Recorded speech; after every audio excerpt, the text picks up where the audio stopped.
Ashamaa akkam jirtan hordoftoonni chaanaalii keenyaa guyyaa har'aan tanaa 2.5 seeds jedhamuun walitti deebinee jirra jechuudha. Seeds jechuun sanyiiwwan jechuudha. Kana jalatti gaaffiidhaan kan eegaluutaa jiru. What makes seeds of flowering plants to be different from those of gymnosperms? Maali seeds of flowering plantiin ittiin gargar taatu from those of gymnosperms? Angiospermiin gymnospermii irraa ittiin gargar ta'u maaliini? Maal uumuudhaani? Jechuuf fedheetii gaafiin objectives jiru kana jalatti wantoota nuti CD kana jalatti addaan baafnee beekuu qabnuudha jechuudha wanni inni nu ibsu jechuudha. As in this section, the student will be able to describe the structure of seeds. Caasaawwan sanyiitii fi embryo isaallee miciree isaa and akkasumas list gochuu qabdan list down the difference between dicot and monocot seed armaa gaditti tarreeffamee jiru sirriitti waan kanas adda baastee hedduu dubbatus qabdaa jechuudha. The seed or fertilized ovule jechuudha. The seed fertilized ovule contains 3 parts. Kutaalee meeqa keessa qaba? Kutaalee 3 keessa qaba jechuudha.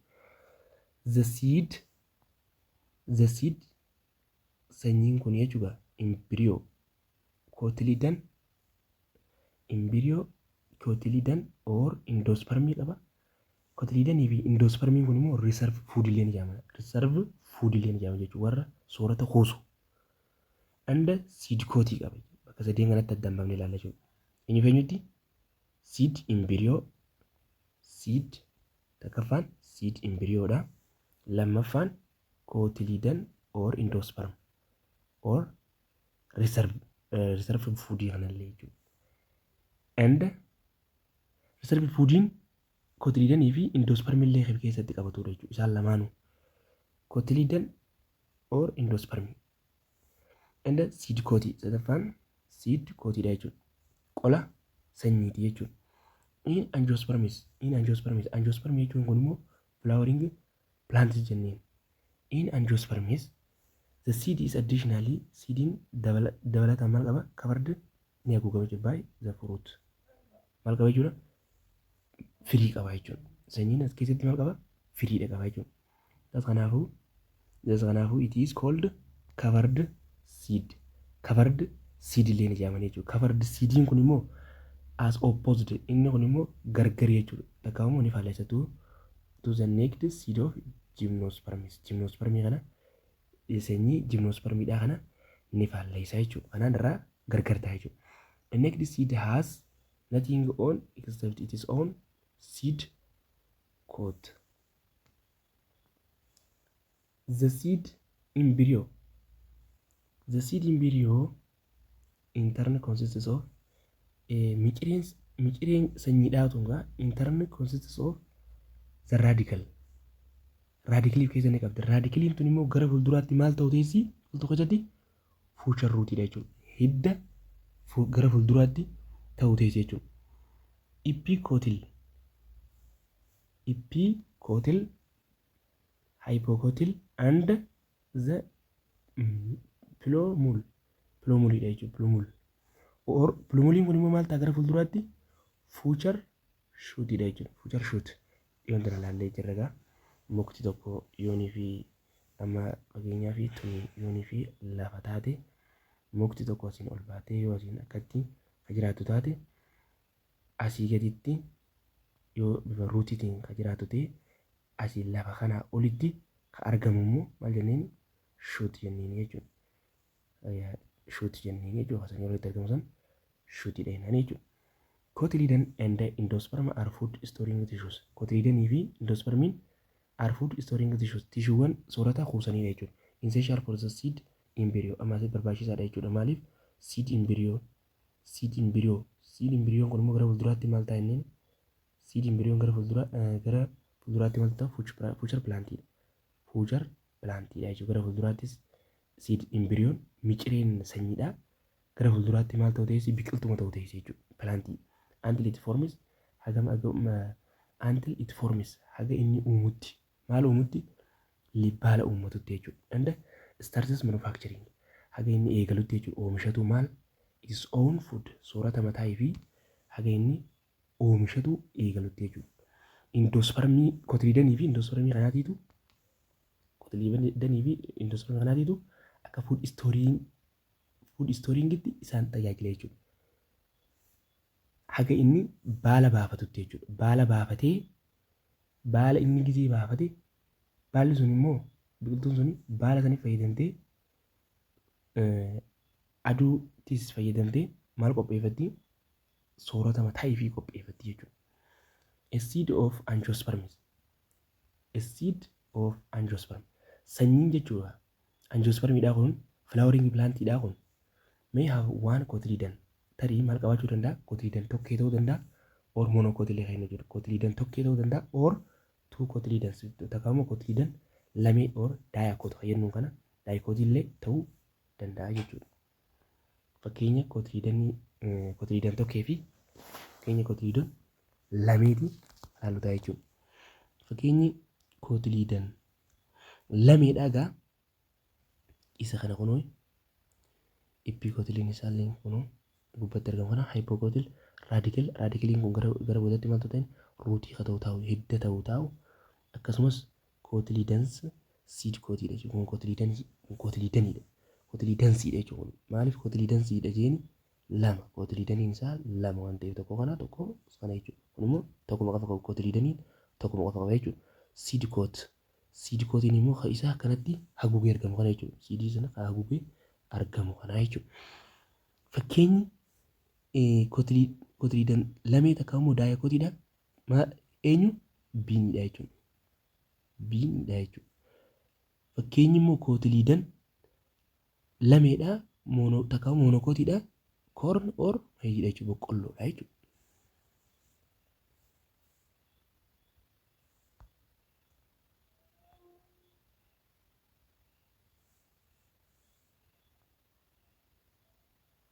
Section of a dicot bean and a monocot corn maize seed and the associated structures. Table 2.1 differences between dicot and monocot. Dicot seed. Dicotin sanyii cotyledon lameetii fi sanyii cotyledon tokko jechuudha. Sanyii cotyledon lameetii fi sanyii cotyledon tokko jechuudha. Two cotyledons jechuudha. Cotyledon lameen kun are present inni argama jechuudha. In embryos miciree keessatti argama. Cotyledon tokkeen immoo only one cotyledon present jechuudha. Takka qofaan argama jechuudha inni immoo. Cotyledons are fleshy. Cotyledon lameen kun cotyledons are fleshy and store food materials wantoota soorata kuusanii keessatti qabatu jechuudha. Cotyledon is very thin. Kun immoo cotyledon isaa baay'ee qal'aa fi and lacks food materials wantoota soorata keessatti kuusanii lacks kan hin qabne jechuudha. Hanqina isaa qaba jechuudha. Endosperm is absent. Endospermiin immoo daaikotii kana keessatti maal ta'a ni argama jechuudha. Endosperm is large. Endospermiin as keessatti immoo guddaa and well developed. Inni afuraffaan primary root produced from the radical. Birs manii lateral roots jechuudha. Primary rootiin hiddi jalqabaa san kan oomishame from the radical irraa kan oomishame san manii lateral roots qaba jechuudha. Hiddaawwan xixiqqoo biraa hedduudha if keessaa qaba jechuudha. Primary rootiin immoo formed from radical is replaced by adventitious fibrous roots.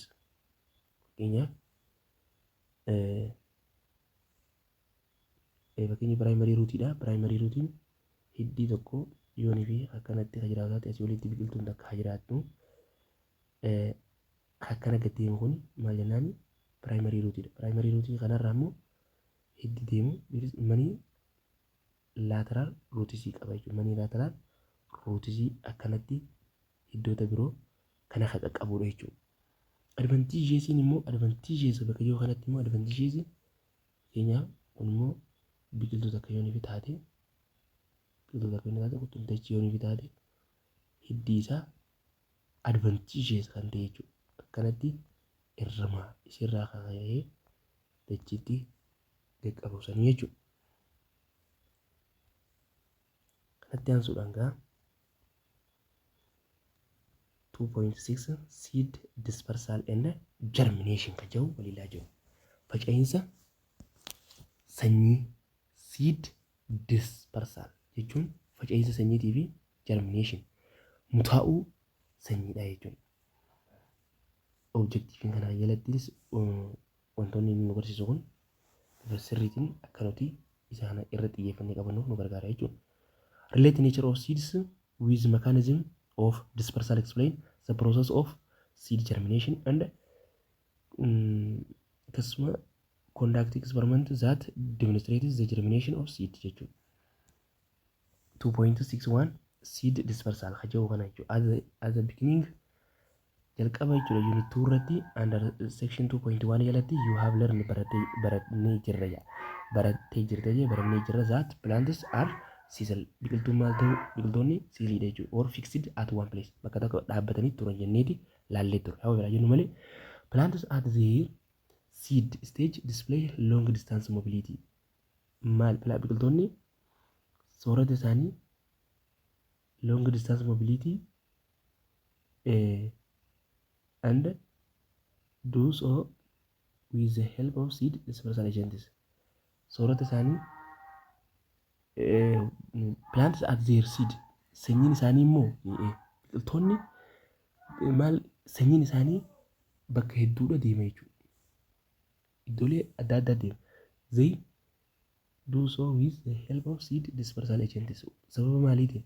Sababa baattonni isa sanyii isaa san faffacaasanii jechuudha.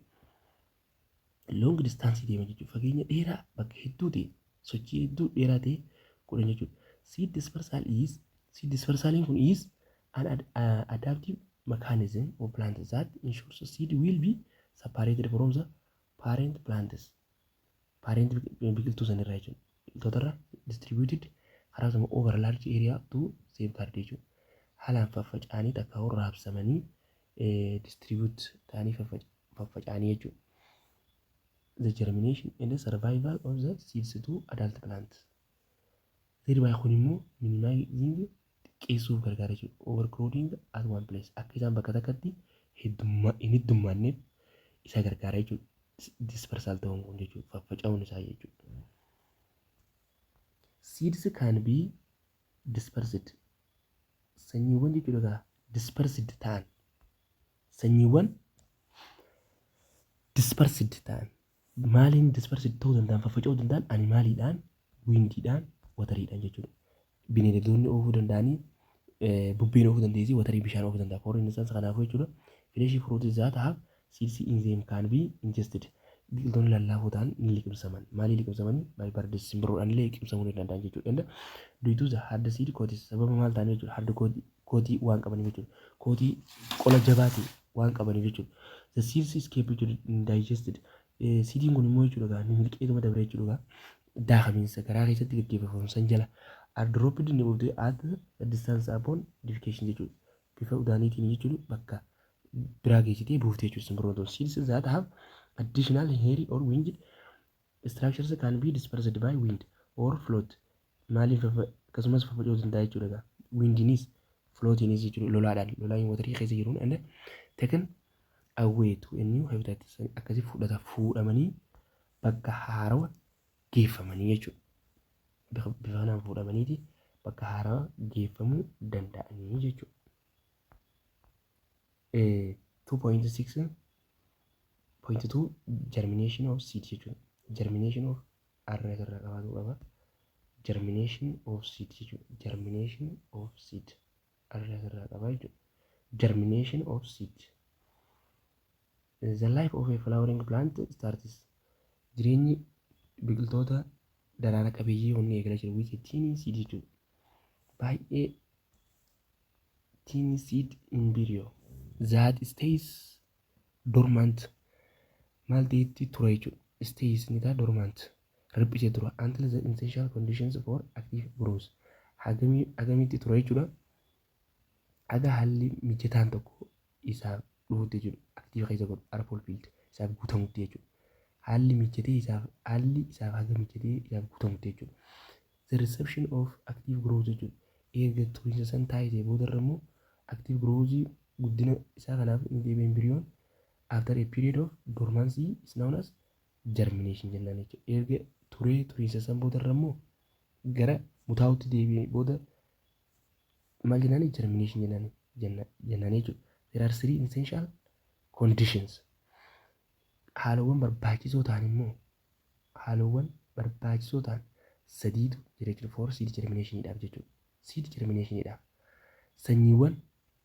sanyiin mutaa'uudhaaf jechuudha. Tokkoffaa irratti maal jechuudha? As a first watariidha jechuudha. Water or moisture. Bishaan takkaa immoo jiidhinsi baay'ee barbaachisaadha jechuudha. Water is important for the germinating seed. Seedii germinate mutaa'u tokkoof baay'ee barbaachisaadha bishaan jechuudha. Because the hydration of the seed could increase its permeability to oxygen. Hydration of the seed coating increases its permeability to oxygen.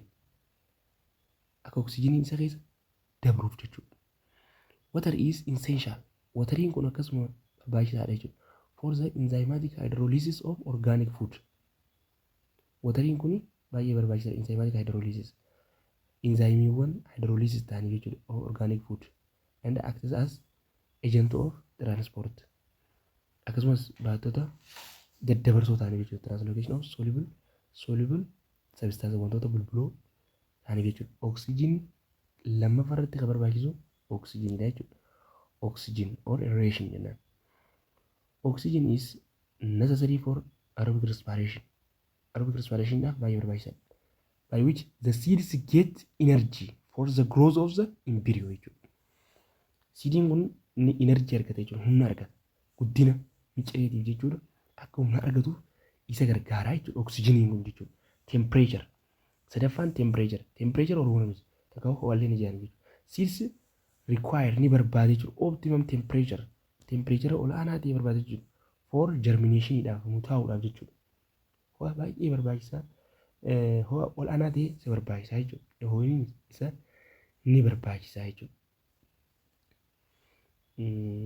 Kun immoo egaa aktiviitii kana gaafii nu gaafata. Kanatti aansinee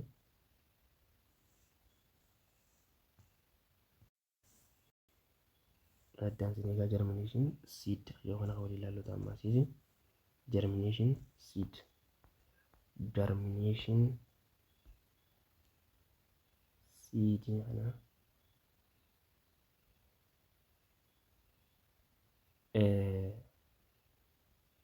as depicted in figure 2.12 seed germination covers all the process. Depicted akkuma ta'e jechuudha. Akkuma fakkiidhaan agarsiifame kanatti jechuudha. Figure 2.6 kanarratti germination of seeding kun seed germination covers all the process. Seed germination kun cover ni godha jechuun ni agoga all the process that occur from the time that seed embryo starts grows up. Guddina isaa eegaluudhaaf to the formation of young independent plant with photosynthetic leaves jechuudha. Maaliif jechuudha? Photosynthetic leafiidhaaf jechuudha. Photosynthetic leafiidhaaf jechuudha. Optimum moisture jechuudha. Optimum moisturing jechuudha egaa. Optimum moisturing kunii fi jiidhinsa olaanaa ta'eef air and worms activate the embryo to start jechuudha. Embryoon kun akka inni micireen kun akka activate ta'uuf isa start grows guddina isaa akka eegaluuf isa gargaara jechuudha micireen kun. With more and more nourishment jechuudha. Akkasumas nourishment taaf jechuudha. Soorata taaf from the food jechuudha. Soorata stored in cotyledon. Soorata with more and more nourishment from the food stored in cotyledon and endosperm. Soorata cotyledonii keessattii fi endosperm keessatti kuufame san the tiny embryo grows more jechuudha. Akka inni micireen san haalaan guddatu isa godha jechuudha. The outward sign of growth is radical. The outward sign of growth is radical. Is a radical that develops from the hypocotyl irraa guddata jechuudha. It is the first to come out of the seed. Jalqaba dhufa jechuun immoo and grow down to the soil. Akkasumas eessa guddata? Biyya keessa guddata as the primary root akka hidda jalqabaatti jechuudha. The root is essential. Hiddi barbaachisaadha for anchorage. Akkan godhuudhaaf biqiltuu san qaqqabuudhaaf jechuudha. Hodhuudhaaf takkaa'u biyya keessatti qaqqabuudhaaf akka qilleensi isa hin kuffisneef isa gargaara. Anchorage godhee gad hodhee takka gad qabee and access to water and nutrients from the soil. Akkasumas jechuun bishaan gaatee fi soorata gaatee biyyee keessaa xuuxuudhaaf biqiltuu saniif gargaara jechuudha. Meanwhile, the shoot that develops shooting kun immoo gama gubbaatti biqiltuun argamu biyyeedhaa olitti gamni argamu san shoot kan inni jedhamu dubbannee ture marraa meeqa yeroo meeqa dubbannee develops from the plumule irraa guddata jechuun immoo plumule kanarraa guddata jechuudha. Plumule kanarraa guddata jechuudha. The plumule grows upward jechuudha. Plumule kanarraa guddata jechuudha. Towards sunlight garamitti gara aduutti ol guddata jechuudha. Soon a young plant or seedling with photosynthetic leaf start manufacturing its own food. Akkasitti eegalaa jechuudha. Biqiltuun geessatee tokko soorata mataa fi qopheeffachuu eegalaa jechuudha. Apigeal and maal jennaani hypogeal jennaan jechuudha.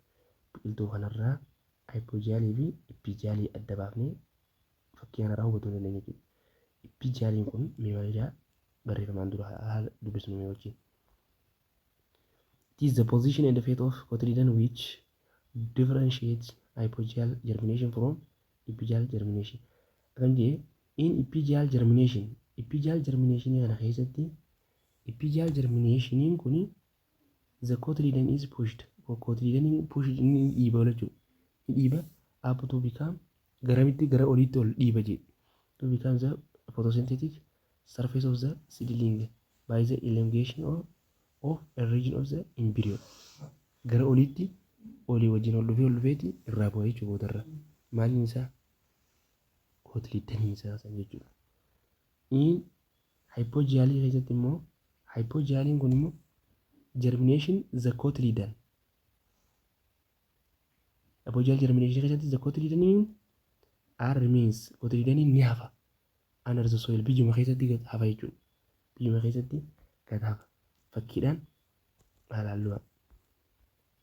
Epigealiin akkam ta'a inni push dhaabbatee gara olitti ol dhufee biqiltuu sanii wajjin ol bahee gara gubbaatti irraa bu'ee qollisaa akkanatti bu'ee hafa jechuudha. Asittiin qollisaa akkanatti irraa bu'aa jechuudha. Qola isaatii jechuudha. Hypogealiin immoo biyyuma keessatti under the ground keessatti hafa jechuudha. Lafa keessatti hafa irraa bataa jechuudha. Akkanumatti epigealiin fi hypogeal germination kan jennuun bifa kanaan adda baasuu dandeenya. Kanatti aansuudhaan paartii biraatii fi mata duree haaraa nagaa walitti deebinutti nagaan nuuf tura. Subscribe, share gochuu hin dagatinaa. Nagaatti.